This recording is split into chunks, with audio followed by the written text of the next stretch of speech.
Okay, so I apologize that I haven't been uploading a lot of videos lately. Very good reasons for that. I have just been so busy lately getting knives, like custom orders out, and then also knives that for the website. I've got a bunch of these that are gonna be done, should be up this weekend. These are the sheep's foot Skinner. These ones are a little thinner. They're 1/8, but it's actually a really nice little carry. And these are in 154 cm, so a really good corrosion resistant metal there. Some bigger ones in CPM 154, some last stitch neckers in CPM 154.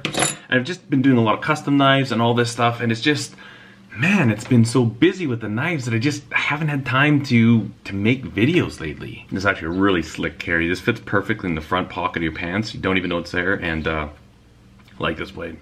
But a couple updates I would like to share with you. Number one, there's a company in the States called True Grit, and that's where I buy a lot of my belts from. They have a lot of great materials. Check them out, truegrit.com, whatever. I'll put a link below as well. But they saw my video on the tips for grinding a knife, 5 tips for grinding better bevels, and they asked if I would do some product testing for them with them. So they've sent me a boatload, and I've actually used quite a few of them already, a whole bunch of different belts to try out. And what's really cool about these is that some of these are economy brands. So there's like the, so I'm keeping a log of all these belts, and I'm kind of like writing my notes, what I find about them, and compile some information. Hopefully I'll probably do a video on that as well. Also, another couple of epic mail calls I got this week. The first one, a gentleman, he has a YouTube channel called Underground Workshop. I'll leave a link below. He sent me this cross-peen hammer that he restored. Now, he's got minimal tools and he shoots all his videos with his iPhone and edits them in iMovie, and it's really, really fantastic. You should check out the video. He did a video on making this hammer for me, and thank you so much. I really appreciate it. This is so cool. Kind of refurbished it all, cut the handle out of a piece of wood, did everything by hand, and he just sent it to me as a gift to show appreciation for the videos that I make. So I thank you so much for that. This is really, really special. And as if one hammer in the mail wasn't cool enough, I got a second one. Now this one was hand forged. This is a handmade head sent to me by a gentleman who follows me on Instagram. I follow him, Winter Steel Forge. I'll leave a link to his Instagram account below. But check this thing out. This is a very interesting cross-peen hammer. It's I know there's a lot of thought that goes into the size of the cross-peen at the back, but what a beautiful hammer. And again, all handmade, and he just made this as a gift to me, so I'm so excited. Now that I have this, like a proper blacksmith hammer, man, I really got to get on the anvil project and start doing some blacksmithing. So thank you so much, guys. I don't even know what to say. This is just so cool. These hammers, they're so special to me. I just can't believe it, so thank you. Other than that, I've been helping out my dad some more with a windmill, put a new floor in his garage, this Swiss tracks or something. It's really cool stuff, just does a really great job and it goes fast. Been doing that a little bit, and again with the knives and sheaths and everything like that. There's another reason why I haven't been making a lot of videos lately, and I'm a little bit hesitant to share it with you because I don't want it to come across like I'm whining. But just hear me out for a second, kind of just understand what I'm saying, and it'll kind of shed a little bit of light on the situation. Ad rates on YouTube have really plummeted lately, and fine, whatever, that's not a big deal. I mean, that is what it is. From what I understand, I've talked to some industry experts, the reason that's happened is because there were ads being played on ISIS recruitment videos by some pretty big companies, and companies like Procter & Gamble, Johnson & Johnson, some automobile manufacturers, they would have their ads played before these ISIS recruitment videos, and clearly they don't want that. I don't blame them in any way, shape, or form.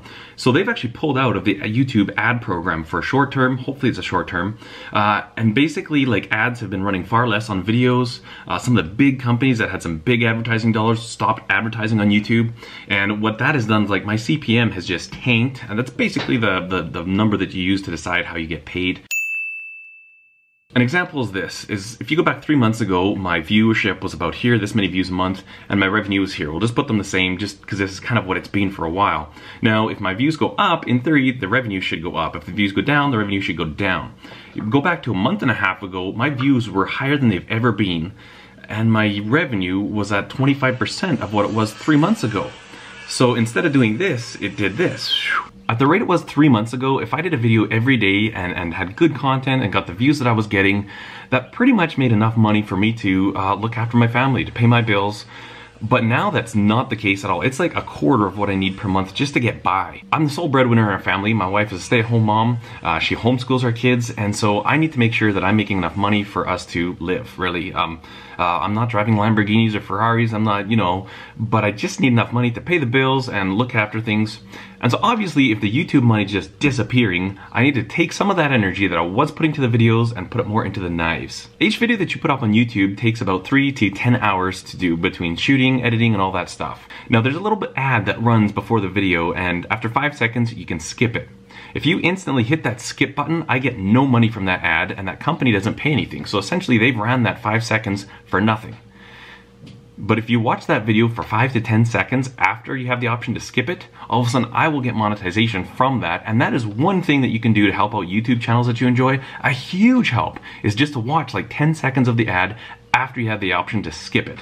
That way that'll ensure they get paid for that one. And I'm telling you, if every single view had that 10 seconds of ad watched, it would make it so much more, the payoff would be better for making YouTube videos. Now again, don't take this as whining. Obviously when I started this channel, I was making zero money, and it's not that I'm doing it for the money.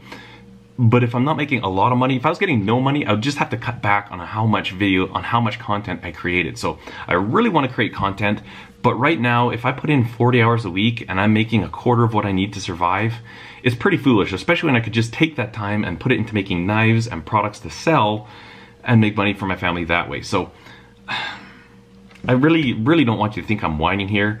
It's not like I don't have to worry about money, I'm just gonna make videos my whole life. No, when things were good, you could make videos and you'd be compensated for your time. That's not happening anymore, so that is kind of the reason why I have stopped making so many videos. But again, I'm not whining. If I made no money for these videos, I'd still make them. Obviously, just not quite as many.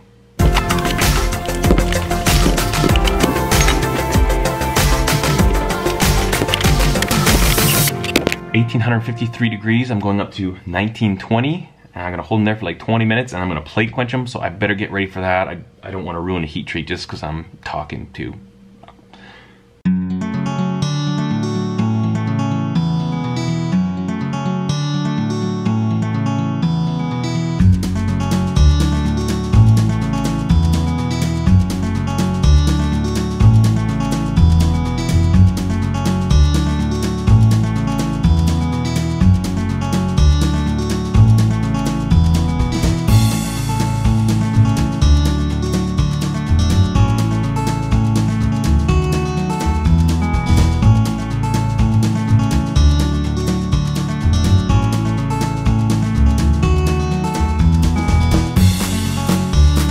Right, now that we've plate quenched, I'm doing a flash temper for 325 for about an hour and a half. After that's done, we're gonna do our first temper at 400 degrees for 2 hours, crowd treat it, and then another temper, 400 degrees for 2 more hours. One comment a viewer left that I absolutely love. He said, knife makers don't make mistakes. They just make smaller knives.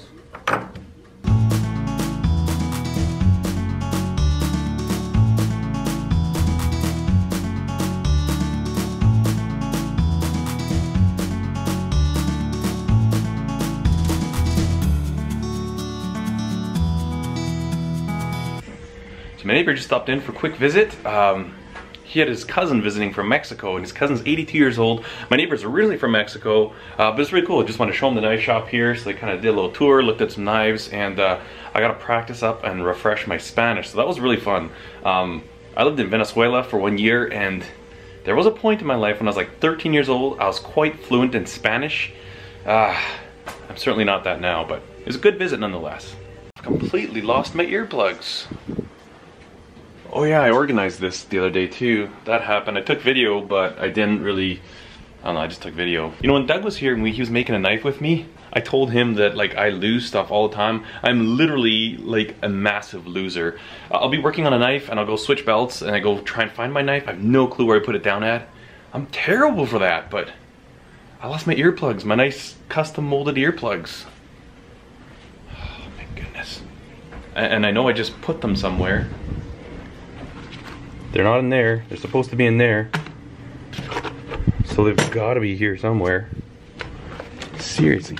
Oh, there they are. Hiding under a glove. And the weather here has been really crazy lately. We're working on digging out a basement and getting our house on the go, but the weather has just been nuts. Got Got all these hammer marked. I think they should look pretty good. Another really exciting thing about today is actually my wife and my wedding anniversary. 16 years we've been married, and it's just fantastic. If I could offer one piece of advice to young people, as you progress in life, make sure you marry the right person. I don't know how to say that, but I'll tell you what, oh my goodness, like, the only thing that I regret is that we didn't get married sooner. And legally in Canada, we couldn't have, because you have to be 18 years old to get married in Canada. And my wife was 18 for 3 days, and then we got married. Like, literally, we'd planned like a wedding for like a year and a half. Her birthday was on the Thursday, I think. She turned 18. 3 days later, we had our wedding. Like 300 people there, big do. It was so fun, and it's been awesome ever since. So I'm gonna go inside and enjoy a nice glass of wine with my wife. Thank you for watching, guys. Cheers.